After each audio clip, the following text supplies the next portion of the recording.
Karena itu ia berkata, tidak semua kamu bersih. Sesudah kaki mereka, ia mengenakan pakaiannya kembali dan kembali ke tempatnya. Lalu ia berkata kepada mereka, mengertikah kamu apa yang telah aku perbuat kepadamu? Nah ini, kamu menyebut aku guru dan Tuhan, dan katamu itu tepat. Memang akulah guru dan Tuhan. Jadi kata-kata ini mengkonfirmasi bahwa yang menyebutkan Yesus sebagai guru dan Tuhan itu bukan 1-2 orang saja. Nah, lihat ya. Inilah yang dibilang para herder.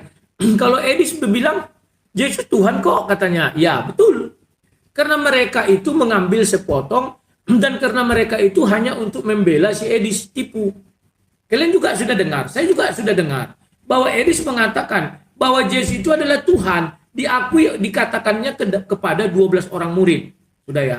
Semua orang bergembira, "Ore, Edis mengakui Yesus Tuhan." Tapi lihat setelahnya.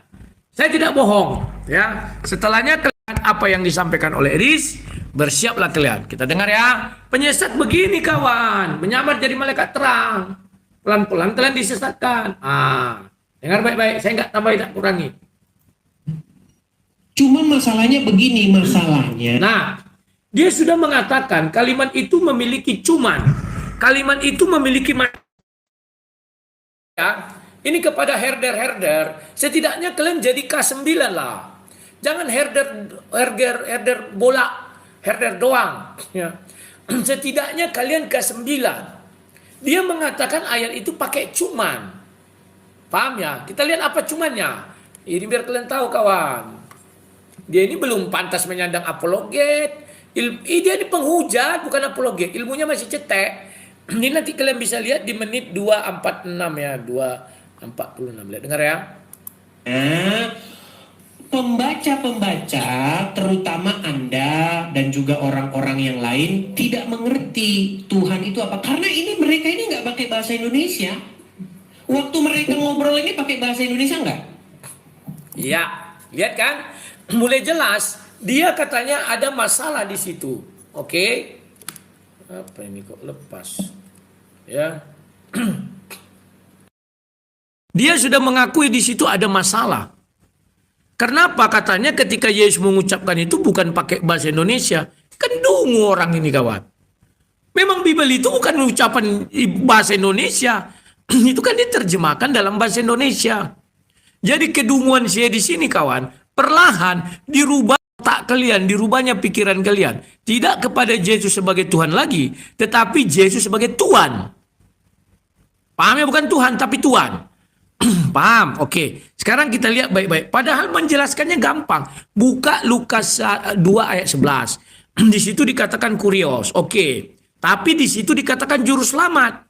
Apakah manusia bisa jadi juru selamat? Cari saya ayatnya di Alkitab. Takkan kalian temukan. Karena di Yesaya 43 ayat 11. Jehovah sudah mengatakan, akulah Tuhan, tidak ada juru selamat selain daripada aku.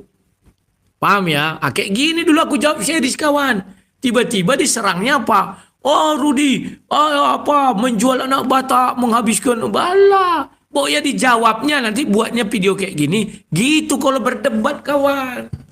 Ya. Itu baru apologet, dipertahankannya imannya Yesus bukan Tuhan, ku pertahankan imanku Yesus Tuhan. Itu apologet. Paham ya? Lah dia, aku ajak begitu, aku buat PT tentang jalan salib itu kemarin, malah diserangnya pribadiku, terus herder menggonggong. Kan aku bilang herder di sini kebanyakan dungu dan tolol. Dulu yang nonton dia sampai 20.000, sekarang terjun bebas 10.000, 11.000. Hanya itu aja lagi di TikTok. Karena mereka sudah tahu. Di sini memang tidak percaya Yesus Tuhan. Kalaupun diucapkannya di depan orang, biar donasi lancar. Karena begitu dia katakan Yesus bukan Tuhan, tidak akan ada yang berdonasi sama dia.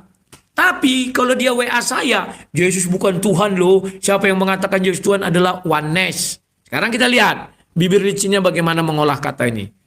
Ya, ini. Kalian dengar ya? Kalian dianggapnya bongak semua.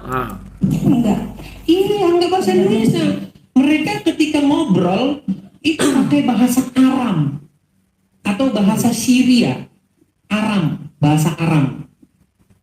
Di dalam bahasa Aram, murid-murid menyapa Yesus itu dengan kata-kata Maran, Maran Yeshua.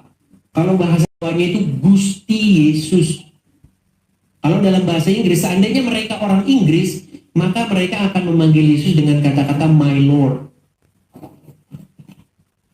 Kalau misalnya mereka orang Arab, maka murid-murid akan memanggil Yesus dengan kata-kata Robbi.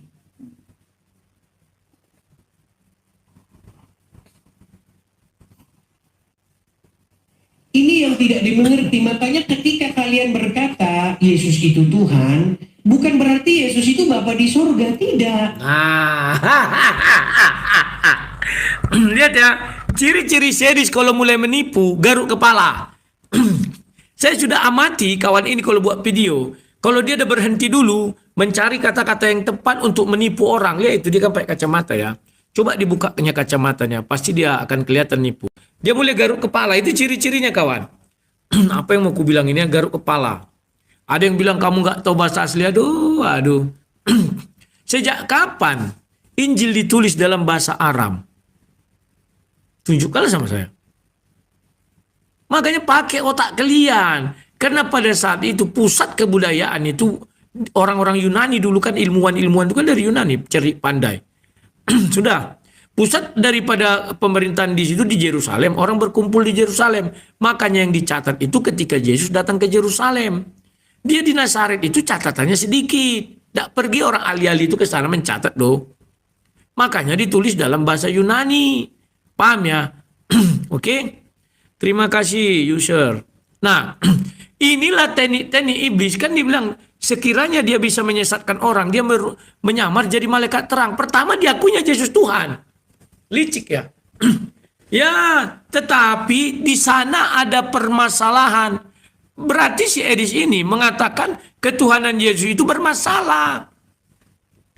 Nah ini kalian nggak tahu kan? Bermasalah tentang apa? Pahami kalian dulu ini. Kalau kalian sudah paham ini, baru kalian bisa melangkah ke babak berikutnya. Ya, oke. Kita lanjutkan ya. Wah itu bahasa Aram, seolah-olah dia pintar bahasa asli. Aduh, ditantang Sinandar aja bahasa-bahasa asli nggak bisa. Dia hanya tahu sepukul dua pukul terus carinya. Cara melihatnya gitu kawan. Memang di ayat itu, di Lukas 2 ayat 11 dikatakan kurios. Tapi jangan lupa, di dalam sebelahnya ada dikatakan juru selamat. Maka kita merujuk juru selamat itu siapa? Di dalam Alkitab dikatakan akulah Tuhan. Tidak ada juru selamat selain daripada aku. Oke? Nah, kita lanjutkan ya. Hebatnya iblis itu begitu digunakan saya di sini dipakai. Sekarang kalian lihat ya. Video terbaru dia dengan si Udin buat. Orang ini membicarakan saya di gereja. Berarti saya ini hebat kali. Sampai harus dibicarakan di ruang mimbar gereja. Sementara aku tidak pernah membicarakan saya di sini. Di mimbar gereja ya. Malu aku. Oke. Kita lihat ya. Nah, ini dia. Yesus bukan Bapa di surga. Bapa di surga mengutus Yesus. Bahkan Yesus katakan, Bapa yang mengutus aku lebih besar daripada aku. Iya. Tahu kalian ajaran saksi Yehova? Saksi Yehova selalu mengatakan, Bapa lebih besar dari aku. Ini saksi Yehova. Tapi dia nggak sadar dia saksi Yehova. Kenapa dia nggak sadar? Karena dia diam-diam mau mempengaruhi semua orang. Kau tanya saksi Yehova, apakah Yesus Tuhan? Jawab mereka, iya, Yesus itu Tuhan. Tapi bukan Allah. Sama. Ya. Jadi kalau ada orang mengatakan, aku ini iri dengki sama Syedis, enggak. Karena kalian itu hanya golongan herder, bukan herder K9. Paham? Golongan herder yang tidak punya otak tetapi punya kesetiaan. Kalau K9 dia punya otak dan punya kesetiaan. Ini kan ucapan saksi. Coba kau bertemu sama saksi Jehovah. Kalau kalian yang sudah pernah bertemu sama saksi Jehovah. Saya sudah pernah bertemu sama saksi Jehovah.